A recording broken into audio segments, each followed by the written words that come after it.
Une bonne gestion du foncier peut induire des avantages multiples aux communes. C'est-à-dire, nous, très tôt, les gens ont compris pourquoi on avait besoin du foncier. Parce que ça, c'est extrêmement important.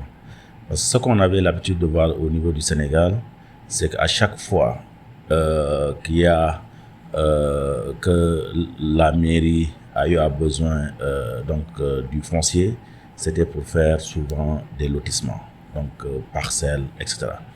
Maintenant, nous, quand on est venu, on a expliqué déjà aux populations que on voulait en tout cas faire un break par rapport au lotissement et que le foncier était surtout destiné à l'activité économique. Beaucoup d'entre elles ne sont pas conscientes de cet atout. Qu'est-ce qui est à l'origine de ce phénomène? La population impliquée dès le début. La population, s'il était impliquée au début, il n'y aurait pas de problème. Si vous voyez l'historique, tout se passait au niveau de la mairie. La population n'était pas au courant.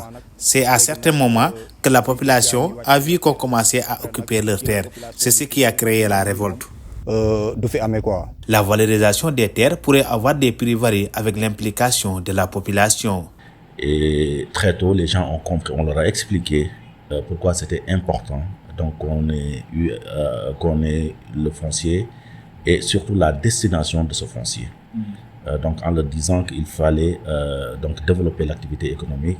Et c'est dans ce cadre qu'on leur a parlé des projets que nous avions, à savoir la zone économique spéciale pour mettre en place des usines qui permettraient aux gens de pouvoir disposer d'un emploi, mais aussi des projets agricoles, toujours dans ce cadre, disposer d'emplois, mais aussi de revenus pour les populations, mais aussi pour la mairie, le port sec, etc., etc. Cependant, toutes les communes ne sont pas logées à la même enseigne en matière de gestion foncière.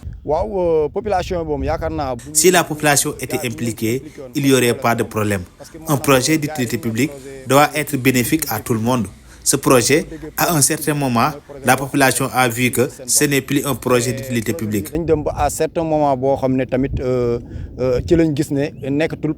Conscient que ça ne les arrangeait pas, c'est ce qui a orchestré ce vague de contestation.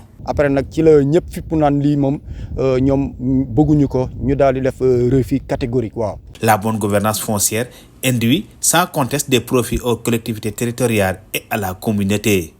Parce que les lotissements, vous le faites, souvent les gens qui sont au niveau de ta commune les revendent. Et ça, nous avions pensé que c'était une mauvaise chose. C'est pourquoi, dès qu'on est venu, très tôt, on a dit qu'on va faire un plan d'occupation des sols. Ce plan d'occupation des sols était destiné à faire un zonage des terres de la commune pour réserver les zones qui sont destinées aux activités économiques comme l'industrie, comme l'élevage, comme l'agriculture, et les autres activités aussi, comme les écoles, l'éducation, mais aussi l'habitat. Donc très tôt, vraiment, on a fait ce plan d'occupation des sols, qui a permis de rationaliser la gestion foncière. Beaucoup d'enjeux sont liés à la gestion du foncier. Ils peuvent être d'ordre culturel, économique et politique. Une bonne gestion foncière peut être source de stabilité sociale, politique et de progrès économique.